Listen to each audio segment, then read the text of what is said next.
So I really struggle with this one, with at home, when and when not to share divine truth. Yeah. It's in fact, I want to cry because I know I do it unlovingly. Yeah, yeah. Many a times we don't realise that we're misrepresenting God's truth by trying to force it on another person, and our actions are saying, your will isn't important to me, but we're telling them with our words that God says your will is one of the most important gifts you have.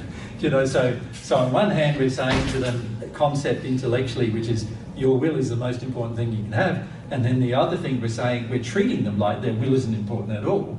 So they're getting two messages, one with their intellect and one with their emotion.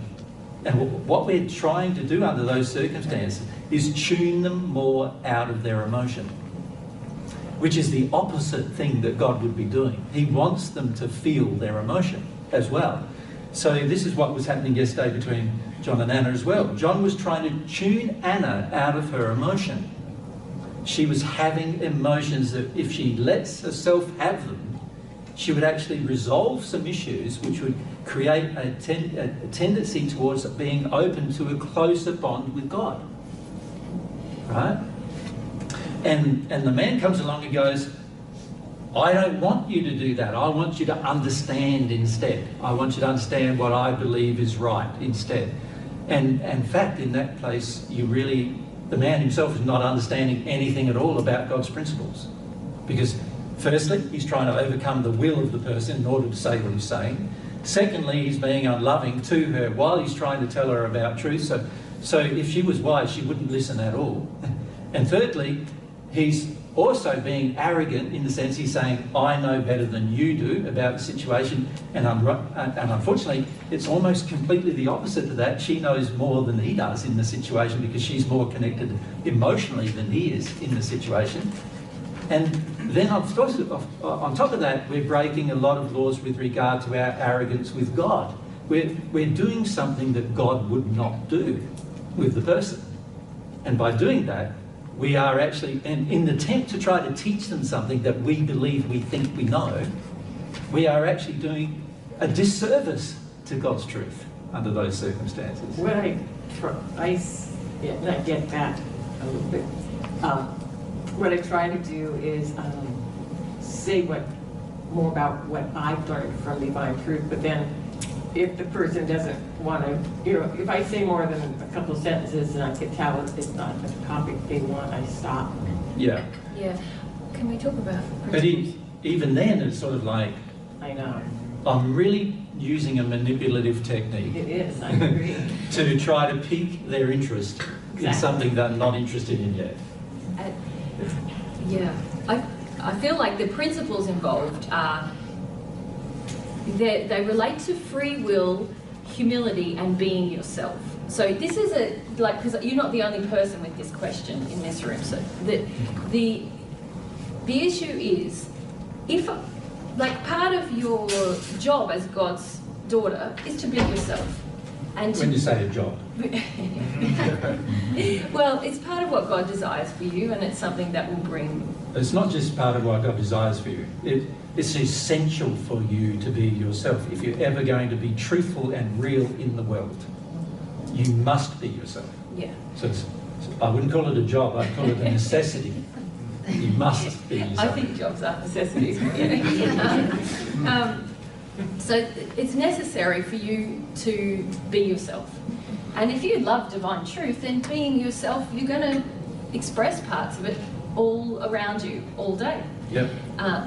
What I see a lot of people struggle in relation to this one is that they're not willing to be themselves with everyone all the time, and then they're like put out a little feeler and say, oh, I'm learning this thing. Well, I get attacked if I put out this bit of myself. And then when it isn't well received by their definition, they're like, oh, I'll go back to not being myself. Yep. Yep. So obviously they were breaking lots of God's laws. So it's not going to work well. No. Whereas if you think about a child who's into trains, like my little brother when I was growing up was so into trains. He was just fascinated. He had books and he would talk about trains, but it was his, it wasn't like forcing it onto someone. He was just in his thing, loving life, enjoying trains. But it was quite engaging because he was thrilled by them. So, you know, when you just be yourself, people are naturally attracted to it. But remember the other principle, free will. You wouldn't be forcing your loves onto other people. See, a lot of us on earth feel like, oh, if I love something, everyone else has to love it, otherwise I'm not allowed to love it. And so then I see other people get real pushy with the people around them, like, I'm into divine truth, you need to be into it, so I feel okay about being into it. And then you're sharing in your so-called passion is actually not about being yourself, it's about trying to overcome the will of others so that you feel more comfortable in what you're doing. So I think you can avoid your own painful emotion, actually. Yeah. So you're actually being selfish. Yes. Yeah. Yeah. So we've covered being yourself, free will, and humility. If you are humble, you will identify these other two problems. The problem of not wanting to be yourself and the problem of wanting to overcome other people's will. And you will feel about that before you do anything else, or as you do things, you'll go, oh, I can feel that that was off. I need to go and look at something inside of myself about why I feel like I know better than other people, or that if they just did divine truth, everything would work out for them. Or why do I feel sad when I'm the only one who's interested in God in my family? That's what I mostly feel is the grief. Yeah. Can I stop this conversation now? Because now we're getting back to the personal, and there's the ignorance of what Mary just said. So let's just see what Mary just said. What principles did she just say to you? The first principle was? Be yourself. Humility. She said, be self, didn't she? That's a spiritual principle. That is a very high principle. It's a necessity. It's a necessity. Every time you're not yourself, you're sinning.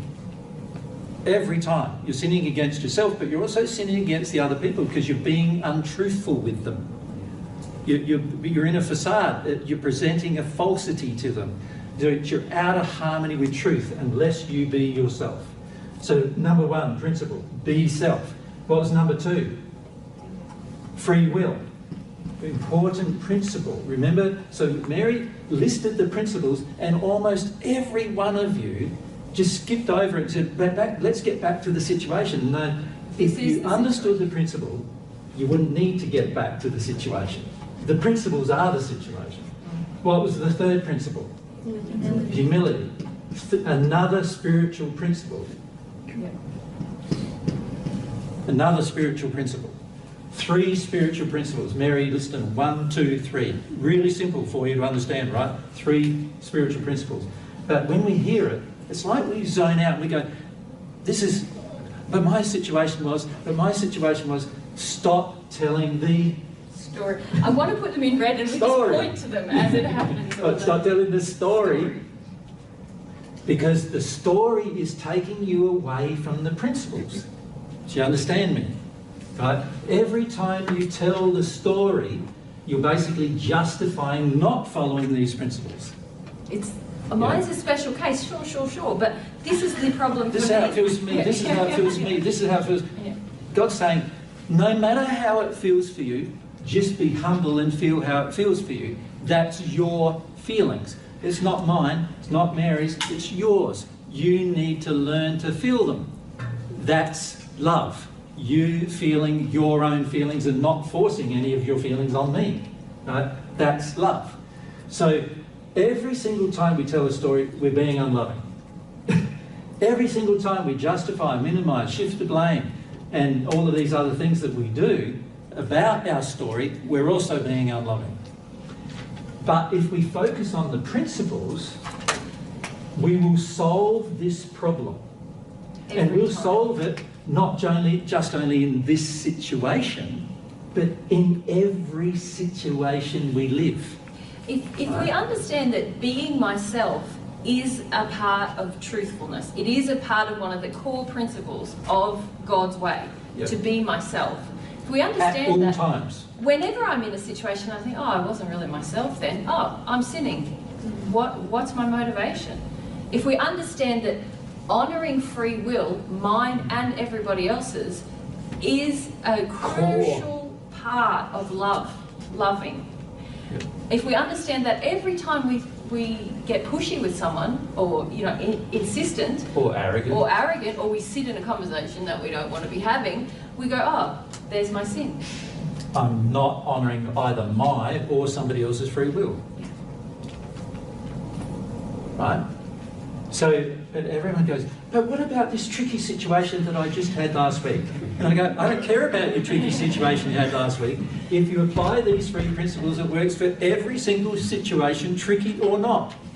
Every single time, you see. But the average person goes, but my situation is so tricky. It's extra tricky. Right? That it's going to result in being sacked, or it's going to result in, if I do this, I'll be sacked, or I have no friends, or, I'll be homeless. Some people say I'll be homeless, I'll be destitute, I'll be... Yeah, so my situation is so tricky that something bad's going to happen, right? And so now that doesn't apply anymore. So please give me some personal advice about that tricky situation. You want so usually we would say this, and this, but now that you've said that, you want, I'm allowed to sin. Yeah, basically, I'm allowed to not do these things in my tricky situation. You want the special, it could be that, oh no, I'm allowed to sin. Yeah. And all we're trying to do basically is say, but none of that really applies to my tricky situation. I've got to sin in my tricky situation, is really what we're saying. I've got to do the wrong thing in my tricky situation. Right? Because my tricky situation is so tricky. You have no understanding how tricky my tricky situation is. Right? This is sort of what we're thinking. We're thinking that we're somehow, the law is unique, should be unique for us. Right? And we think, the way we're thinking is like, I'm special. My situation is special. It's different than all these little things you talk about, Jesus. Like, it's not like a little thing, like, I might lose my family if I do what you said, and I might lose my friends if I do what you said, and I might lose my job if I do what you said. And actually, every time you talk about vegan diet, I might lose my health and I might die if I do what you said. So my situation is unique. This is how we think, right? And that's because we don't understand the power of the principles.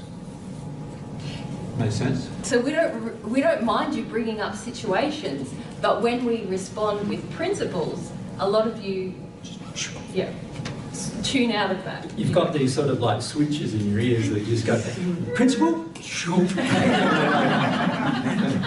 It reminds me of that sort of show, what was it? The antennas come up. Like, My Favourite Martian. My Favourite Martian. Like, for us, it's like, the antenna's down. The antenna's down. Yeah. Like not listening anymore because it's now not applicable to my situation anymore, right? Is what we think. And these principles, the reason why they're so important for your life is they apply to every situation. Little ones and big ones. Little ones and tricky ones. Things that are difficult that might have outcomes that you don't want or are unprepared for, even.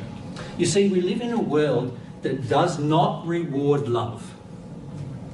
It rewards addiction. So when you live in a world that rewards addiction, when you do something that's in harmony with love and not in harmony with addiction, you might even be punished for it. But if you love these principles, you'll be okay with that. Mary and I get so many abusive emails, so many abusive people talking to us, all sorts of things, death threats. On the average we probably get, well, depends whether the media is involved, because if the media is involved, we get over 1,000 death threats from every media show that's ever done generally, right? And we get all sorts of threats, rape Mary and all sorts of stuff happening because we want to be loving and be self and, honour people's free will, but be humble, and we want to do these things. Now, if that's what it's like for us, don't you think you might have a bit of that yourself?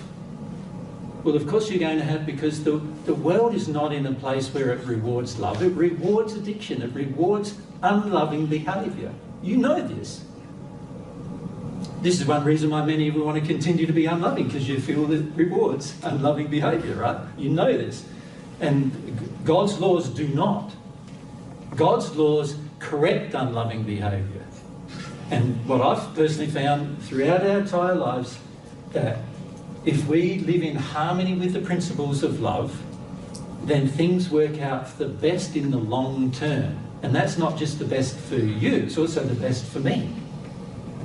You know, one of the reasons why there are great rewards for a person who gets punished on earth for unloving things is, when I say that, what I mean is they get, punished on earth for doing loving things. There's great rewards in the spirit world for a person who puts up with that. Great rewards, yeah. So these principles are extremely important. So let's come back to Mary Ann's situation. So when you examine these situations, imagine for a moment that your emotions are not involved. Okay. With the sharing. With the sharing. Let's say you're not worried about what they think of you anymore. You're also not worried about having to share something that you think is so important for their life but they don't think is important at all. Let's say you feel that, you know, you can see their life heading towards a disaster, but you don't feel like you have to rescue them from it. Let's say. Right? Because you're humble. Because you're humble. You felt about those things. Yeah. So imagine there is literally no emotion in you about having to present the truth to another person. You don't feel like you have to, but you also would like to. Right? And part of being yourself is that you want to, right? Because it's a part of what you But love. imagine that you don't want to overcome their will ever, and you're so sensitive that you can even feel when they don't want to listen to you. They don't even have to say it. Yeah.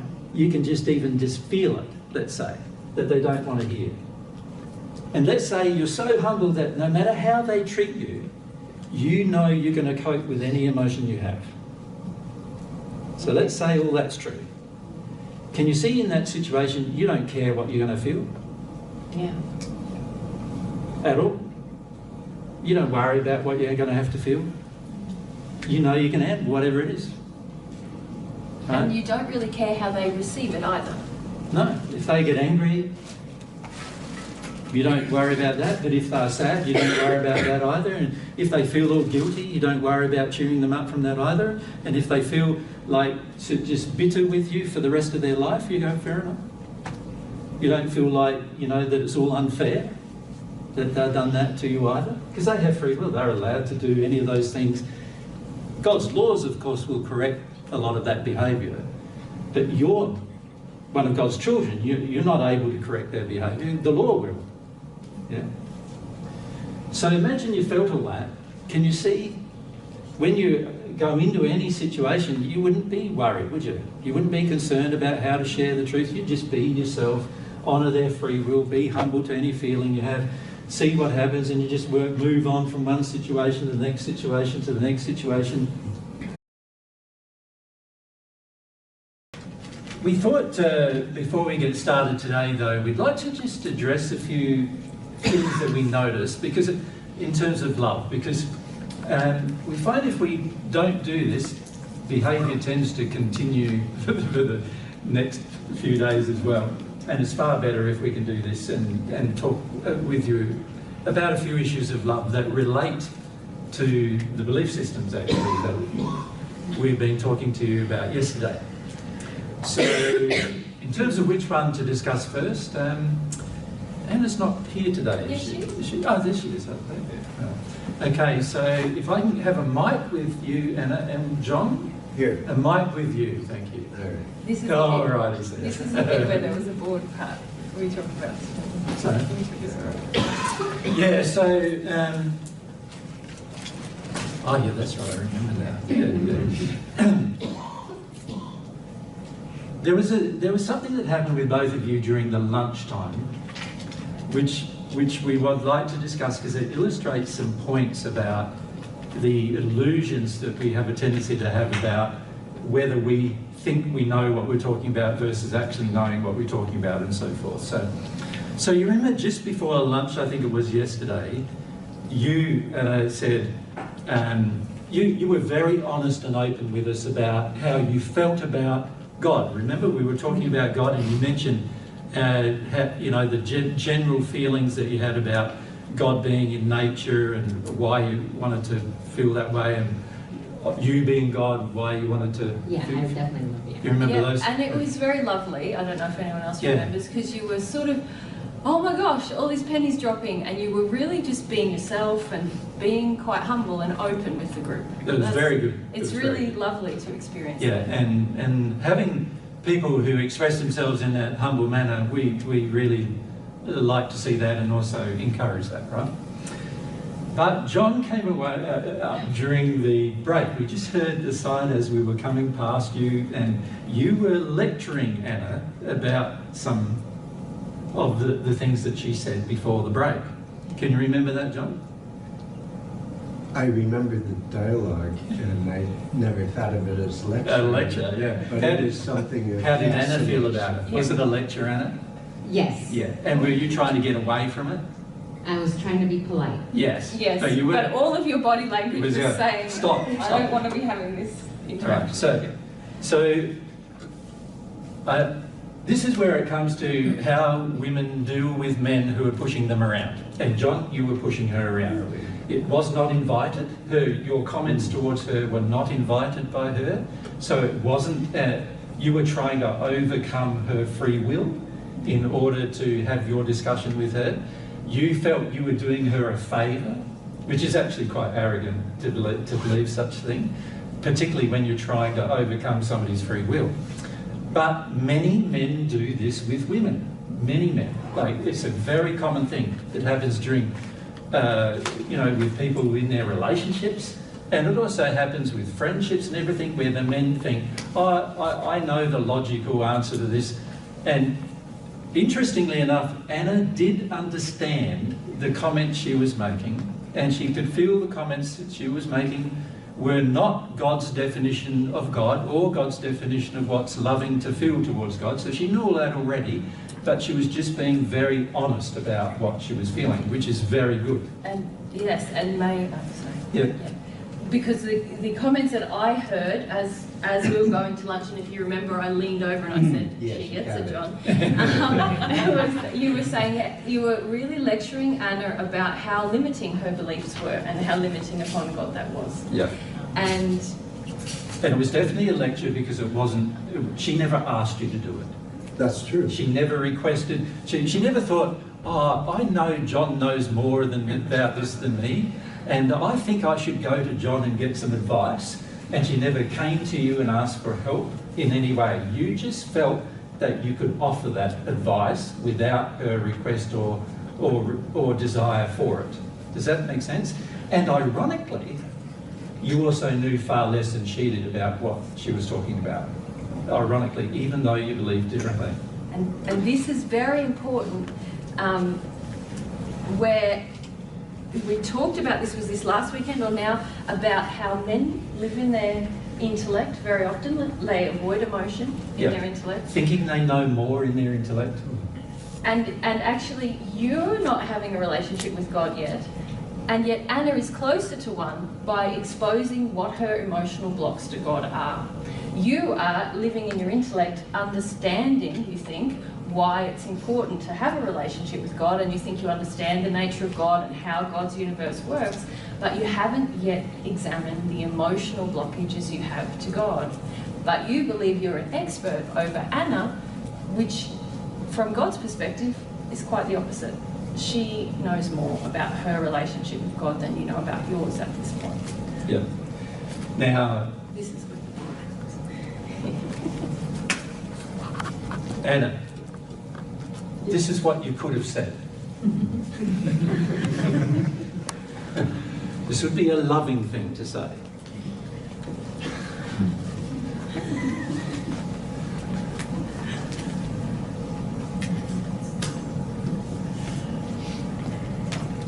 Okay, but can Number I one. say something real quick? Sure you can. I did the same thing yesterday to somebody else. Yeah. I understand that. Well, they could have said this to We'll you. talk about this, right? I didn't ask for your advice. 1.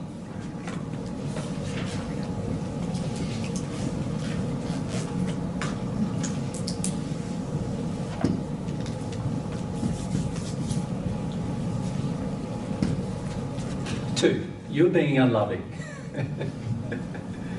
3, Now, I'm, go away.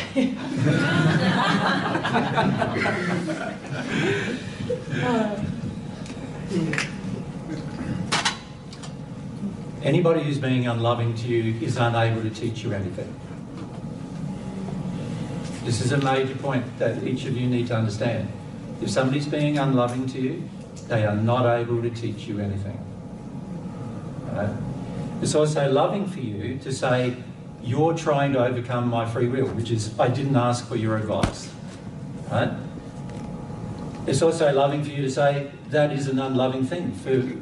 Like, don't talk to me unless I've asked for your advice. Right?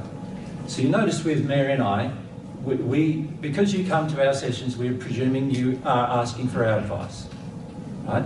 But if we were at your home, we would say a lot less unless you asked.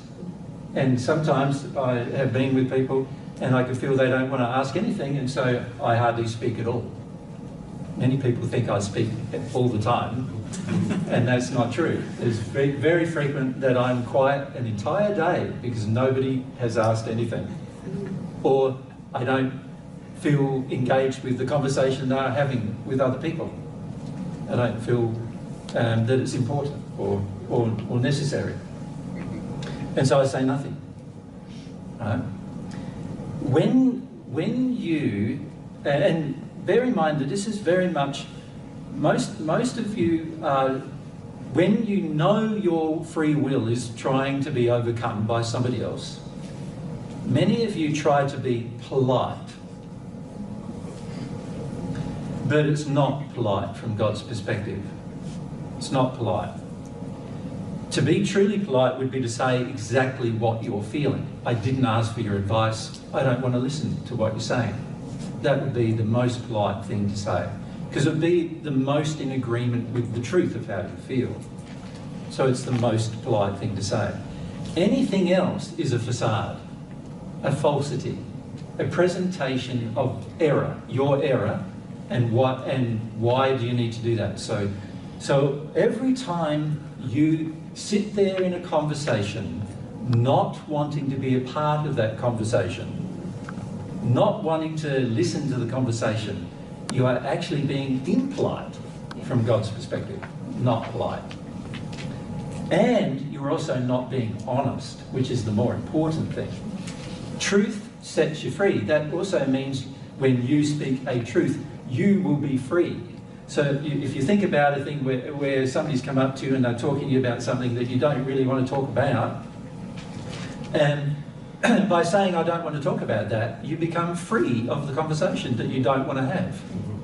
And also, you give the person, if you think about these 3 statements, John, if Anna had said to you the first thing, I didn't ask for your advice, John, that's the first opportunity you had to go, oh, what am I doing?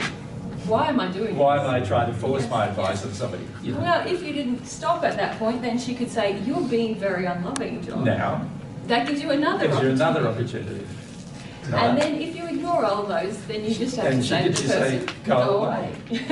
Or, I'm going away. And you would think, oh, she's not a very nice woman, but she's actually being the most loving she can be in the circumstance if she did those 3 things. She's not attacking you, she's not trying to pull you down, she's not trying to be polite, she's not putting up until you finish.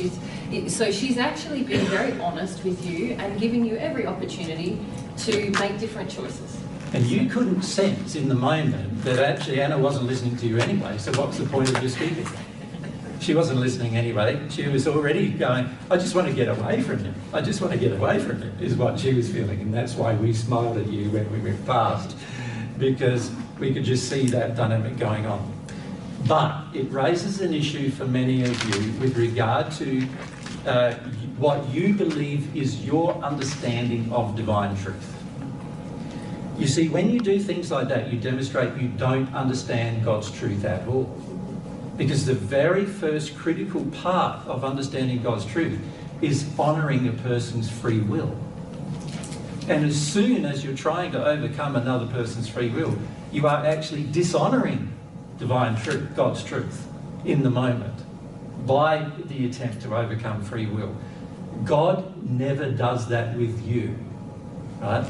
If God chose to, he'd be in your ear, because remember, he created your ear. He knows how to manipulate it if he wanted to manipulate it.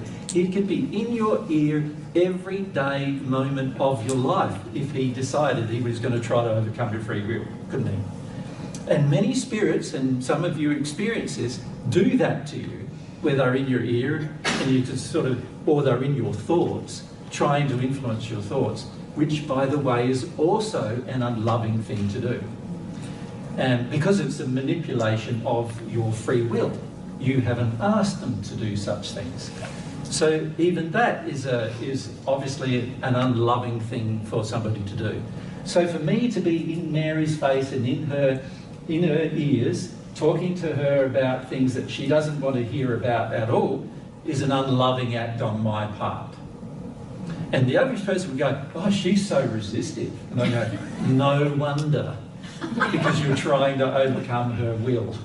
And any time somebody attempts to overcome the will of another, you are actually now, from God's perspective, being very unloving and even abusive to the person. And actually, when somebody's trying to overcome my will, the appropriate response is to resist. Yeah. That is loving. The appropriate response is to not listen when somebody does that. That's the loving response, is to not listen.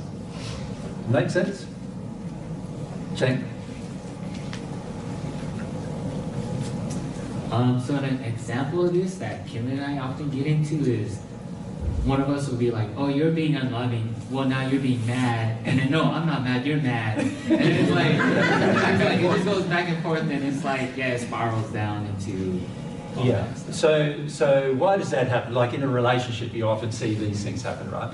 Well, it firstly happens because at the beginning, the person didn't ask you for advice. Now, in a relationship, it's a little different, isn't it? Because you're forced, usually you're living with the person. In a romantic relationship, you're living with the person.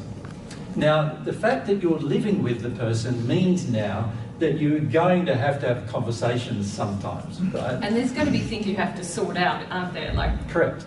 Physical, logistical, and even interactional things. Yeah, and so naturally, there is going to have to be conversation about what's loving and what isn't.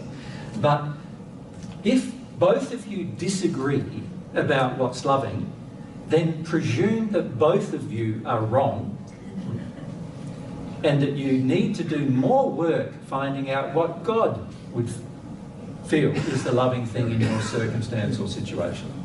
Does that make sense? And remember when we talked about this yesterday, the way that you're going to find out more about how God feels about it is first having your own feelings about it.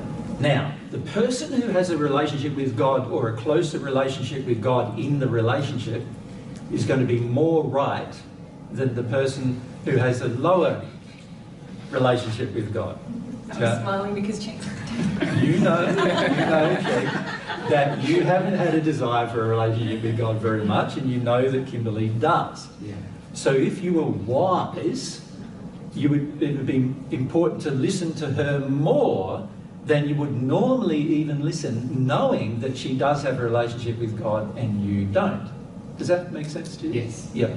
So the humble thing in that circumstance would be to do that. Now, if you know that you're also more intellectual than the other person, and the other person has more desire for a relationship with God, then they've got two advantages over you. They understand something at an emotional level that you may not understand, and they also are more open to receiving information from God as well about the subject.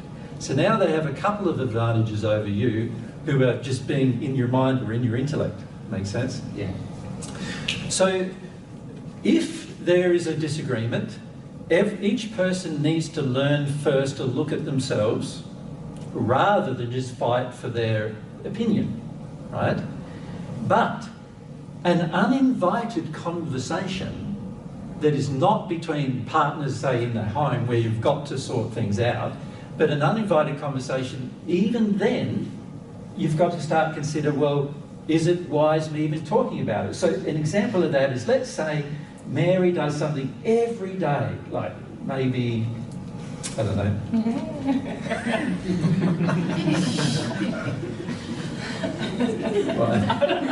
I'm waiting. I'm just trying to think of what she does every day. Well, I'll make something up. I thought, okay, there's one I did this morning. Oh, one you did this morning. Let's try that one. Well, I don't do it every day. No. I usually, when I wash my hair, this might be TMI for you guys, but I wash my hair and my hair, like hair comes out. Anyone with long hair, that usually happens. And usually in the shower, I put it in one spot and then I take it out and put it in the bin. But this morning I forgot to do that, and I found Jesus coming out of the shower and taking them. I was like,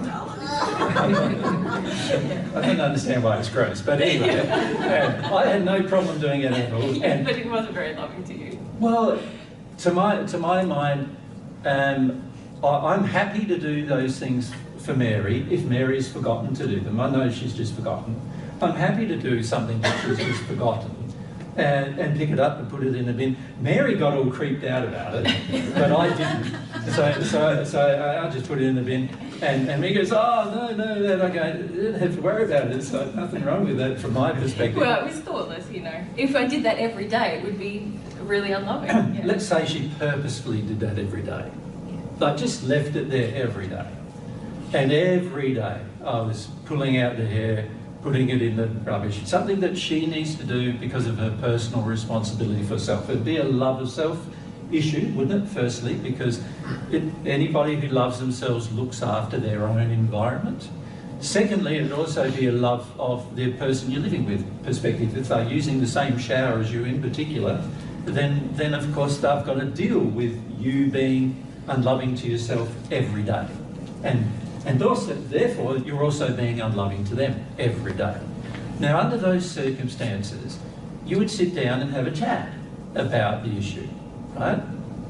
Now, how you have a chat, of course, would have to be, if it was in harmony with love, you would raise it as an issue of love of self and also an issue of love of both. If Mary's doing it, for example, then it's an issue of her love of self and an issue of her love of me. If I was doing it, it would be an issue where I don't love myself and I don't love Mary. Does that make sense? And so if I realise that, then we'd have to start looking at, and because there's two of us, we can start looking at, why would I do such things? Like, why would I think such things are good to do? Why would I believe that, leaving a mess behind me wherever I go is an okay thing at any time, whether I'm living alone or living with a person.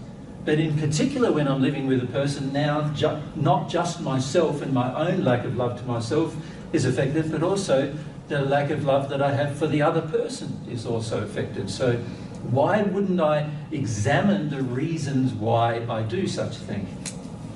And the person who's annoyed by it, if somebody is annoyed, like I said, I don't get annoyed by those things. I often go around doing things for other people. They don't even notice what I'm doing, right? And so it doesn't bother me very much to do such things. Of course, if it's a constant thing that's going every day in your life, then obviously you have to talk about it with the person. But if you're annoyed about such things, you'd also have to look at that too. Why are you annoyed rather than dealing with the issue in a more loving manner? Because annoyance is really anger, and anger is really unloving. So why aren't you choosing to deal with it in a more loving manner? What does it make you feel? See, the average person on the receiving end of that feels unloved, uncared for, like not considered, right? And then the person they don't want to feel that. And so what they'd like to do instead is have an argument, stop the other person from making them, as they call it, feel that. But actually these are feelings that must be inside, because you wouldn't feel that if you had dealt with those feelings. And then on the other side, the person who's doing it all the time needs to look at, well, why do I want to be unloving all the time? What's going on for me? what drives that behaviour for me? You know, is it because my view of love is that when somebody tidies up after me, they love me? And that would have been a learned behaviour in childhood, perhaps, because many of you mothers, as you know, you ran around tidying up after your children, right, when they were little, and all you did in doing that was taught them that love is tidying up after them, right? You didn't enforce them tidying up after themselves, but instead what you did was you encouraged them to make a mess and you tidy it up. Makes you feel like you're valid as a mother, but unfortunately for the child, it also makes the child feel like that the measure of love is somebody tidying up after them. Right? So it makes them feel that, which is a very unloving thing for them to eventually deal with, and later in life it'll be brought up usually in a relationship. So what I'm saying here is that many of us, instead of looking at ourselves and looking at what the motivations are, we're into the addiction we have straight away, and that also occurs in relationship, and this is why in the end we end up in arguments. Now, if a person such as yourself, Jen, wants to argue with Kimberly, Kimberly being a softer person and more connected to God, she will want to argue less generally. But at some point, she's going to have a disagreement with you if she can't agree with what you do. Right? At some point, that's going to have to happen, isn't it? And the best point for it to happen is as fast as possible. So as close to the time that you did it as it possibly could be is the best point to do it. And then once that's done, it gives you both an opportunity to address your love issues. So let's look at the Anna John thing that happened yesterday. On one side, you've got a woman, in this case, who didn't ask for advice, who knew that the man was being unloving to her by trying to force his advice on her, but she was unwilling to say anything about it directly. Make sense? So if you were looking at the love issue yourself, you'd go, why do I do that? And particularly, why do I do that with men? Like, why do I let men just run roughshod over me like this all the time, rather than actually see that I didn't ask for their advice, and oftentimes I feel like I already know what's going on. Why do I let that happen? Like, so there's got to be stuff with that, isn't there, in that? And stuff about getting, not wanting to appear like you're a bad woman to the man. Because usually, if you say this to a man, and then you say this to a man, and then you say that to a man, how does he respond after that? He's usually furious with you after that. Or, which is what John did with me just now, projects a lot of like, oh my gosh, I don't understand. So mean to me. Yeah, you know, you're hurting me. Yeah. This hurts. What? You know, and then most women go, oh my gosh, I don't want to be a hurtful person. And it's a way that we back off. Yeah, so most men manipulate women by projecting at the woman that they're being hurtful, when actually the man himself has taken an action that's out of harmony with free will towards the woman and expects the woman to respond.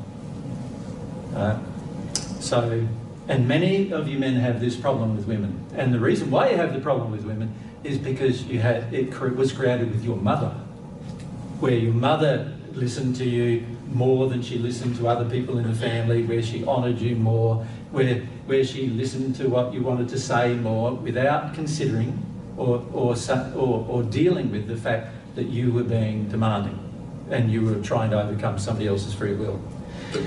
Now, on the other end, John, I would have to look at why I believe my advice is worthy for Anna to listen to.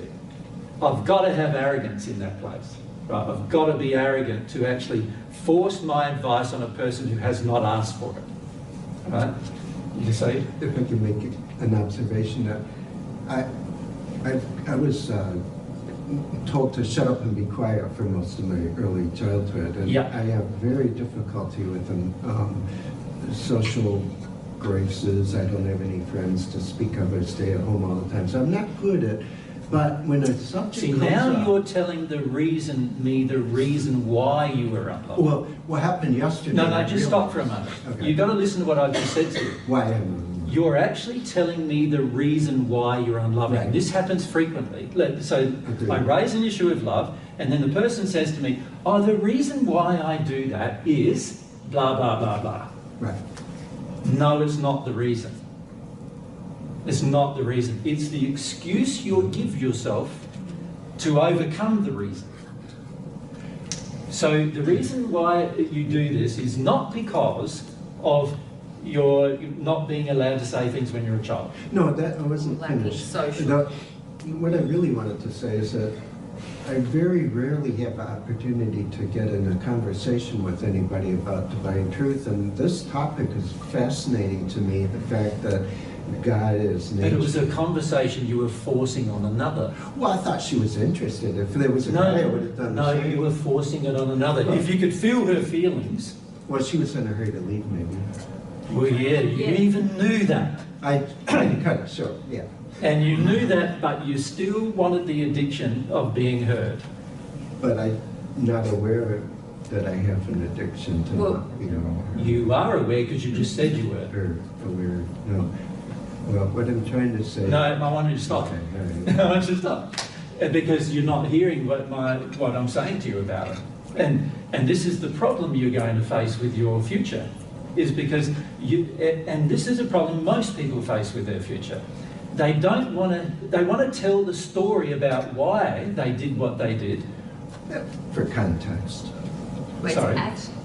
I was just trying to give context of my feelings. at No, the time no, where just I stop. really need to strike up See, a conversation. you're doing it with me. I don't want to hear your context. Okay. Your context is your justification for being unloving to somebody else. As I just said, overcoming somebody's free will, which is what you were doing yesterday, is one of the worst things you can do. Oh. You understand? Well, my understanding is I shouldn't try to strike up a dialogue with anybody about divine truth. Well, that's not what I'm saying. I'm Unless saying they ask for it. yes. Got it. Okay. Yes, unless they ask for it. Nobody asks for it. so Yeah, and you forget can about pray for an conversation. opportunity and allow them to come up with the opportunity. You can even make a general comment about something about that you've learnt, if you wanted to, and just be sensitive to whether they engage that or just ignore it. If they ignore it, don't go any further, because that's their answer. See, a lot of people won't do this with you. But what do? We justify what we did. We minimise what we did. We shifted blame onto mum in this case, or family not allowing me to talk in our childhood. And all of that is our justification for continuing the unloving act. And in that place, we're not seeing our sin. All we're doing is justifying our own unloving act, right? And this is the problem we face. And many of you face this. When an unloving thing is raised with you, internally you've got your own sin coming up with ideas as to why you should continue it. It's fighting for itself. Well, not so much to continue it, but understand what went You wrong. just did it again. I didn't ask for your comment now. I didn't ask for it. Sorry. And this is, you're doing it even in this conversation with me.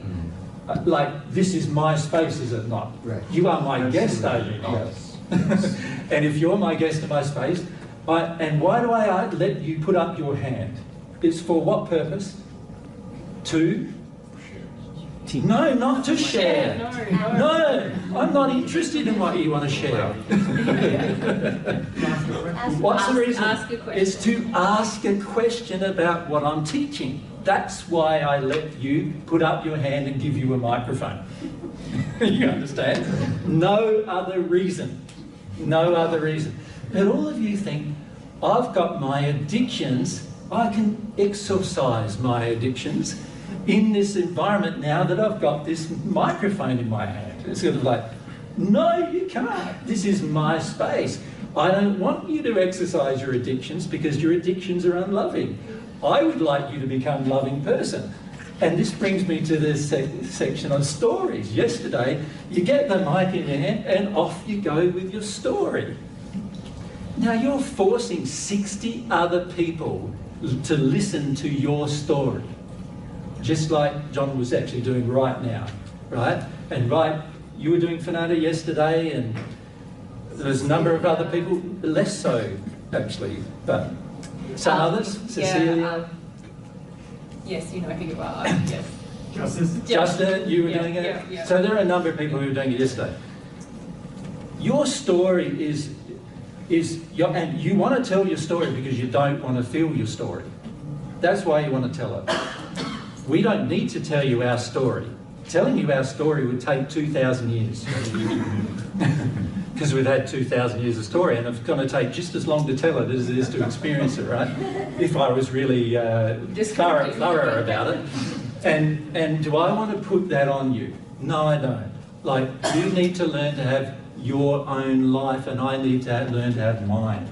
And once we become more loving like that, we will actually enjoy each other's company more, and then I will give you an opportunity sometimes to tell me your story. So sometimes not in this space, not in the seminar space, that sometimes we come up to you privately, say, what happened in your life? What did you do then? Where were you born, and where do you come from, and what kind of childhood did you have? And a lot of these things Mary and I ask many of you in a private setting, and the reason why we do is because we're interested in you.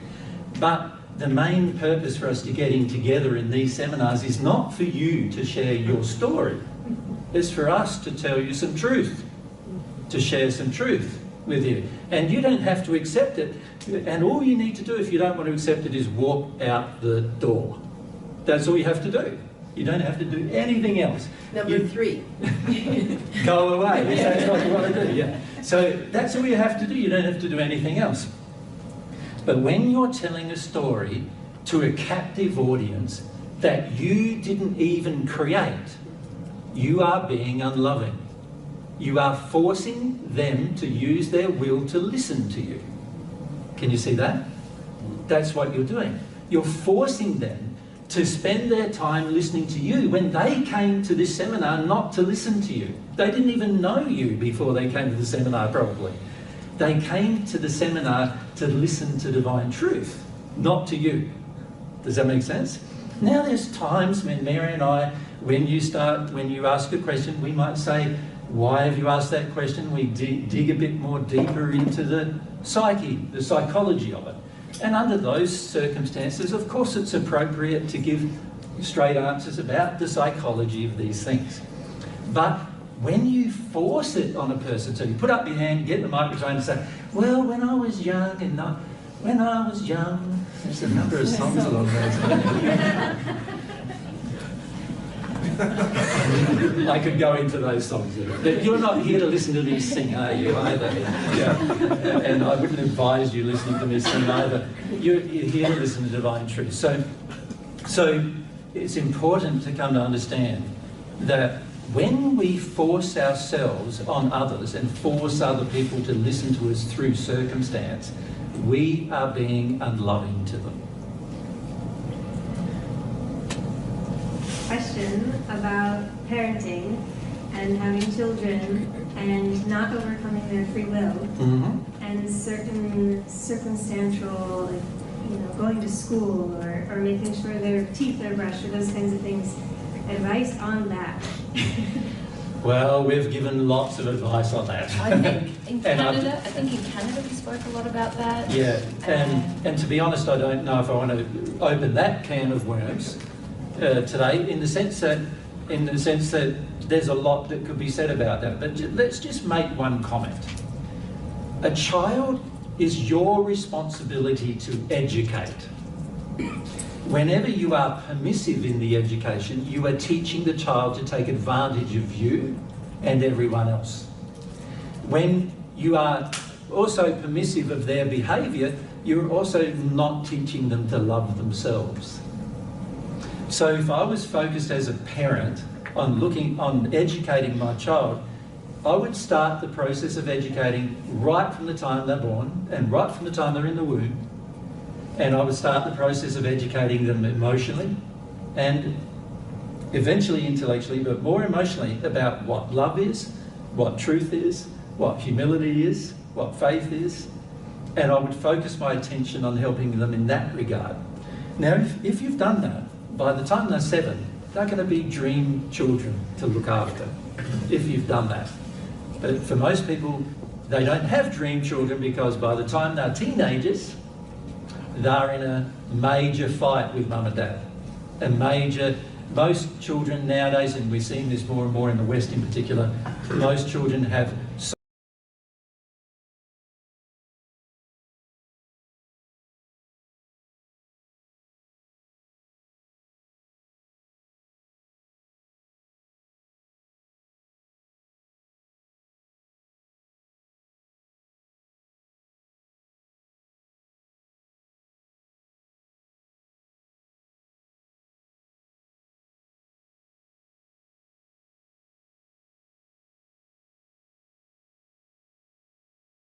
so much permissive behaviour from their parents towards them during their developing years that the children believe they run the whole house by the time they're 3. And they continue that until they're 20. They leave home. Some of them don't leave home until they're 50 because they have that kind of control over their family. So the situation with a child is slightly different in this way. If your child is being unloving, then as an educator, it's your responsibility, since they are living in your house and you have free will, it's your responsibility to educate them how to live with other people and how to educate them to be loving to those people they're living with. Your child has options. You know? It has the option to not live with you if it doesn't want to listen to you, or the option to live with you and listen to you, being the fact that you pay for everything in their life. Now, of course, the more the child earns for itself and the more the child becomes more like an adult, then of course the situation starts to change then, doesn't it? And here we're talking about your interaction with adults. Everyone here is an adult. So the guidance I've given you about overcoming a person's free will, that applies as adults. It's something you must do. But if you're educating your child, you would educate your child that they have free will, how that free will is governed by their feelings and also defined to a large degree by the beliefs that they have. And you would educate them how to use that will in a loving manner, and you would have loving laws that correct them for unloving behaviour. Right? Just like God does with you. So you're still not overcoming the will of the child, but you are providing consequences, just like the law of cause and effect does. Yeah. And that's a part of educating. The problem with permissive parenting is there are no consequences. And so the child actually loses connection with the importance and the power of their free will. Yeah. So let's get back to the conversation. Yeah. The question behind you, actually. It is going back to the comment on how to deal with unwelcome advice. Yes. If I get unwelcome advice, you said to say, I didn't ask for the advice. Correct. And then if they continue, what do you do? I guess the thing that comes up for me is when I say that, there's also an emotional charge in it. Sometimes there's an anger. And I don't want to express the anger. How do I express just the words without expressing the anger? Well, that requires you dealing with some emotion as to what you feel when somebody tries to overcome your will. So this usually is because many of you have injuries associated with your mum and dad, where your mum and dad did try to overcome your will rather than educate you how to use it. They were trying constantly to have you do what they wanted rather than what is truthful or loving. And they also didn't let you make the decision about what is truthful or loving, or educate you about how to make those decisions. And instead they just tried to force their own feelings on you. This is one reason why you feel so upset when somebody else does it. And so you would need to, in another space, not in the space you're in, you tell the person, I didn't ask for your advice, go away. And then you come away from that going, I was angry. What am I going to do? There's something wrong inside of me as to why I was angry about it. Like yesterday, many of you tried to overcome my will many times. Did I get angry with you about it? Most of you didn't even know that you were even trying to overcome my will while you were doing it, right? And I never got angry with any of you about it. That's because I've felt a lot about people in the past, and particularly in my childhood, trying or attempting to overcome my will. And as a result, I've let go of that grief. And so now I'm not trying to cover over my grief when it happens to me anymore. Does that make sense? Yeah, so at the moment there might be some anger charge, but I work on the anger charge afterwards. Yeah. So you say the truth, because the truth is you did not ask for the advice. So say it. You didn't know, I didn't ask for this advice. When they continue to say, look, you're being unloving, you need to go away or I'm going away, one of the two. Obviously, if they're in your home, then they're going to have to go away. If you're in their home, then you're going to have to go away.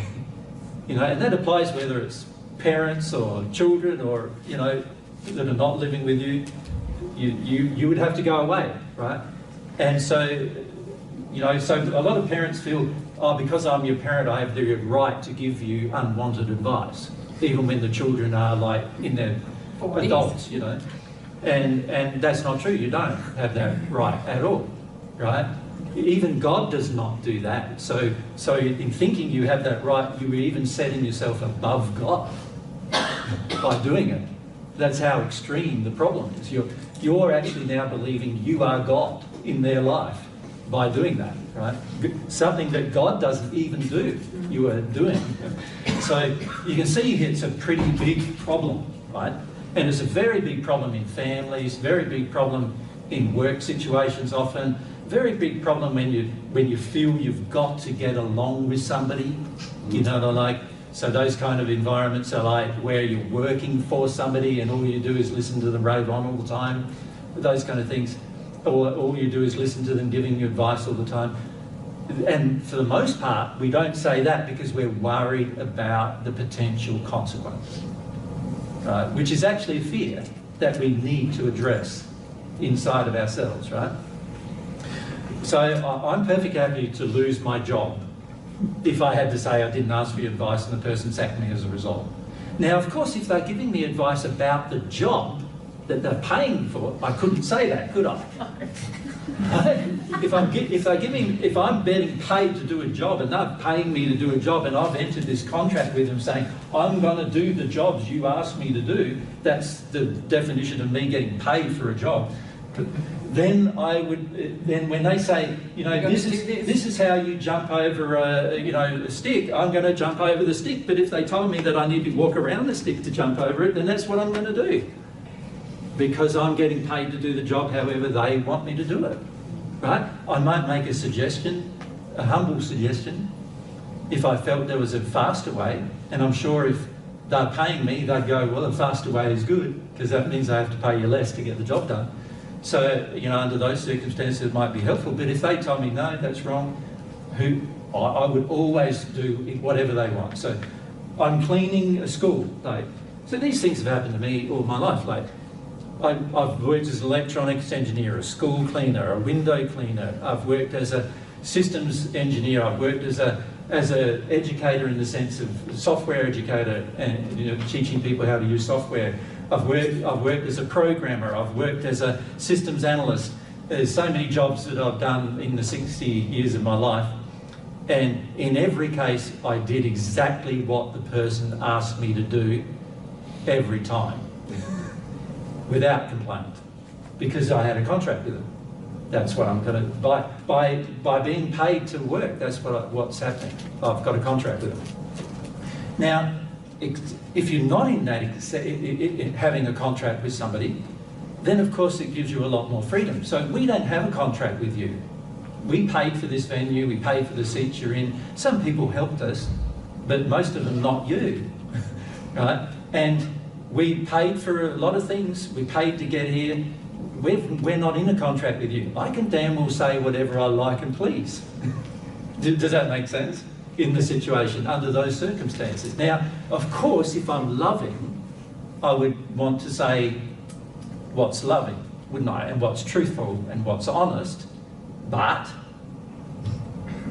if I wasn't loving, I would still be fine in from a will perspective, that you come into my space, you're going to have to expect to be educated the way I wish to educate you. And if I'm wrong in the way I educate you, then that will come about sooner or later. I'll probably become aware of that. I'll end up with nobody coming to any venue, probably. So there are, each circumstance has, you can see quite clearly with each circumstance, it's quite easy to measure what love would do. The problem we have is that most of us don't want to measure it. That's the issue we have. We want to do what we want to do. So let's get back to why I would believe that you must listen to me in a situation where you haven't come to listen to me.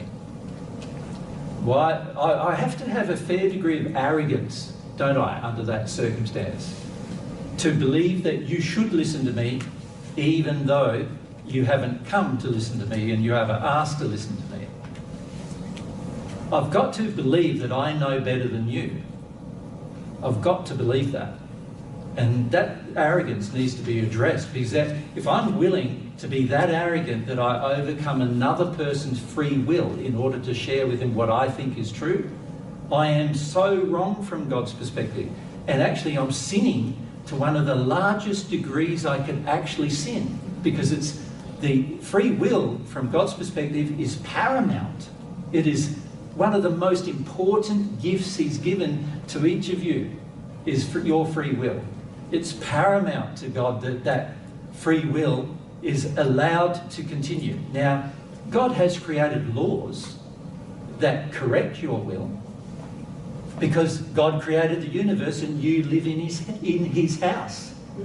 This is his, the whole universe is his house and you live in it. So he was allowed to create the laws that govern your life. Now, you don't live like, when you go, I am going to be the lawmaker in my own environment, you are not honouring that you're living in God's house, right? There's a disrespect there of God immediately. So not only are you disrespecting the will of others, but you're also disrespecting God at the same time. So these are very strong or severe sins that end up affecting your relationship with God. That make sense? Okay.